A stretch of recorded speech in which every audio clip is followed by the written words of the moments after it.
Welcome to the Approach to Hypoxia Part 4, the dreaded Aaa Gradient. My name is Jason Wechter. In Part 1, we discussed that the air outside could be a cause of hypoxia, but that this was very rare unless you were at altitude or you had some type of equipment failure that was delivering a hypoxic mixture. In Part 2, we discussed that ventilation or moving air into and out of your lungs could also be a cause of hypoxia, and when ventilation was a cause of the hypoxia, the PCO2 in the blood would be elevated. In Part 3 of our approach, we discussed 3 different mechanisms by which oxygen moving from the lungs to the blood could be impaired, and in this presentation, Part 4, we're going to show you how to do some measurements to determine whether or not this is actually happening. The basic logic here is that if movement of oxygen from the lungs to the blood is impaired, then we would expect that there would be high levels of oxygen in the lungs and simultaneously low levels of oxygen in the blood.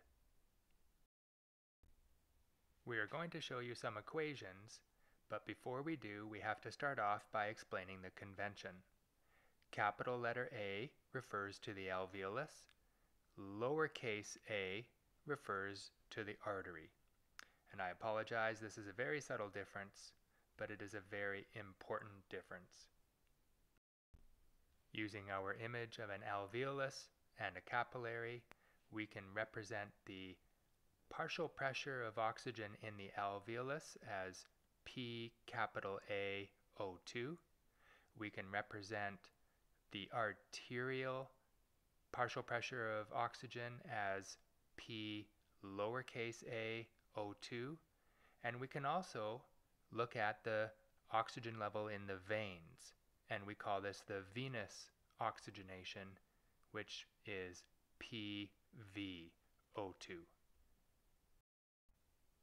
If there is a problem moving oxygen from the alveolus to the artery, then we would expect the alveolar oxygen levels to be high compared to low arterial levels of oxygen.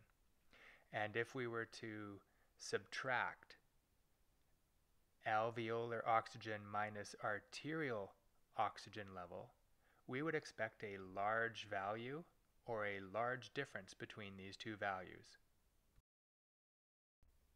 The difference between the alveolar and the arterial oxygen is called the Aaa gradient. And if the Aaa gradient is large, it means that there is a problem moving oxygen from the alveolus to the blood. And when this value is greater than 10 millimeters of mercury, we say that there is a increased or a large Aaa gradient. Please note that the normal Aaa gradient increases with age. An easy or common assumption, which is wrong, is that the inhaled partial pressure of oxygen is equal to the alveolar partial pressure of oxygen. Let's understand why this assumption is not true. To explain why inhaled PO2 is not the same as alveolar PO2, we are going to do a hypothetical thought experiment.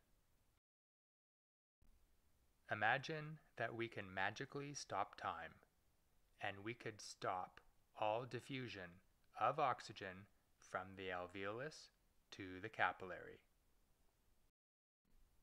If we could magically stop time, and no diffusion of oxygen traveled from the alveolus to the capillary, then the PO2 that you inhaled would in fact be equal to the alveolar PO2. However, we cannot stop time, so let's understand what is actually happening. Immediately upon oxygen entering the alveolus, it starts to diffuse from the alveolus into the blood. Therefore, alveolar partial pressure of oxygen is going to be equal to the inhaled partial pressure of oxygen minus the partial pressure of oxygen that is absorbed or diffused from the alveolus to the capillary.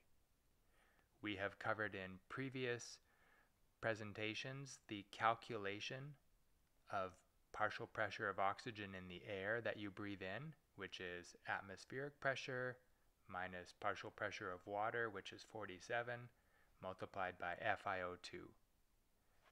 We're going to now explain how we can calculate the partial pressure of oxygen that is absorbed from the alveolus to the capillary, and this is kind of cool. When the body metabolizes oxygen, it normally uses 5 molecules of oxygen and produces 4 molecules of carbon dioxide.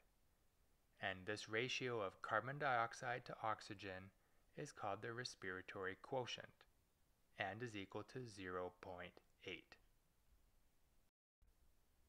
As a result of 5 oxygen molecules being consumed and 4 carbon dioxide molecules being created by our body, in the alveolus, 2 events are simultaneously occurring. For every 5 molecules of oxygen that are brought into the body, 4 molecules of carbon dioxide are being transferred into the alveolus.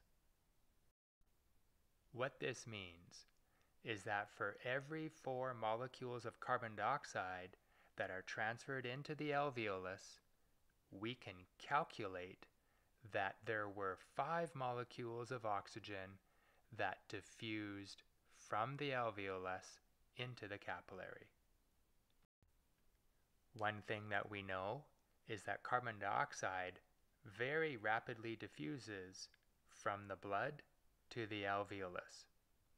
And this is mathematically convenient because it means that we can measure carbon dioxide in the blood, and we know that the same level of carbon dioxide will be found in the alveolus. Therefore, we can assume the carbon dioxide level in the alveolus is the same as when we measure the carbon dioxide level in the arterial blood. And it is easy to measure the carbon dioxide level in the arterial blood because we can do this with an arterial blood gas. Using a series of logical arguments, we can calculate or predict the partial pressure of oxygen that is absorbed. If the partial pressure of carbon dioxide in the blood is equal to the partial pressure of carbon dioxide in the alveolus, and for every 4 parts carbon dioxide in the alveolus, we know that 5 parts oxygen were absorbed, then the partial pressure of oxygen absorbed from the alveolus is going to be equal to the partial pressure of carbon dioxide in the blood divided by 0.8. We can now replace partial pressure of oxygen absorbed from the alveolus equals partial pressure of carbon dioxide measured in the blood divided by 0.8. Putting this all together, we have now created the alveolar oxygen equation. So P capital A O2 equals the partial pressure of oxygen that you inhale minus the partial pressure of oxygen that is absorbed from the alveolus to the blood. Now that we have gone through a little bit of a complicated explanation of how to calculate P capital A O2, which is alveolar oxygen, we can now determine the Aa gradient. We can use the P capital A O2 that we just calculated, and from an arterial blood gas, we can directly measure P little a O2, which is the partial pressure of oxygen in the artery. and subtracting alveolar oxygen minus arterial oxygen, we get the Aa gradient. If the Aa gradient is large, it means that there is a problem moving oxygen from the alveolus to the blood. A value greater than 10 millimeters of mercury is what we use as the cutoff to indicate an increased Aa gradient. And remember, there are three mechanisms by which oxygen transfer from the alveolus to the blood could be impaired: VQ mismatch, shunt, or diffusion abnormality. So let's try to put all these steps together that we've learned in the last 3 or 4 presentations. In order to determine the cause of hypoxia, you need to consider the air outside, and this is a very rare cause of hypoxia unless you are at altitude or have an equipment failure. Second, consider ventilation, the movement of air in and out of your lungs. If the carbon dioxide levels are abnormally high, then ventilation, or rather hypoventilation, is a contributor to hypoxia. Finally, you also need to consider and calculate the Aa gradient. When the Aa gradient is elevated, this tells you that there is a problem moving oxygen from the lungs into the blood, and there are 3 mechanisms that can be responsible for this, which are VQ mismatch, shunt, or a diffusion abnormality. To summarize some of the points we have just covered, P capital AO2 means partial pressure of oxygen in the alveolus. P lowercase O2 means partial pressure of oxygen in the arteries. P capital AO2 is a little complicated to calculate, but we've gone through that for you. And P capital AO2 is required to determine the Aa gradient.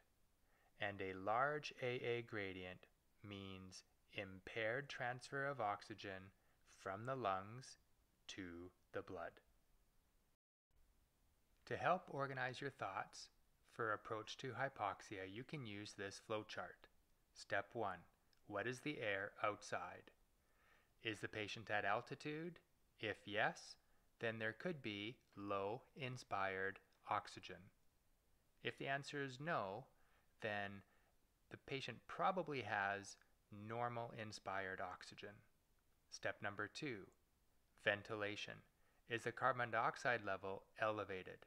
If yes, hypoventilation is present and is at least one contributor, but maybe not the only contributor, to hypoxia. If carbon dioxide levels are normal or low, hypoventilation is absent and therefore not a contributor to hypoxia. Step number 3, transfer of oxygen from the lungs to the blood. Is the Aa gradient high? If it is, then a gas exchange problem is present. If the Aa gradient is not high, then there is no problem with gas exchange. And remember, the 3 mechanisms of gas exchange from the lungs to the blood include VQ mismatch, shunt, and diffusion abnormalities. Our final summary in our approach to hypoxia: remember that there are 3 main steps that can cause hypoxia. Being at altitude or having an equipment failure can result in a low inspired partial pressure of oxygen. Having high carbon dioxide levels indicates that hypoventilation is present.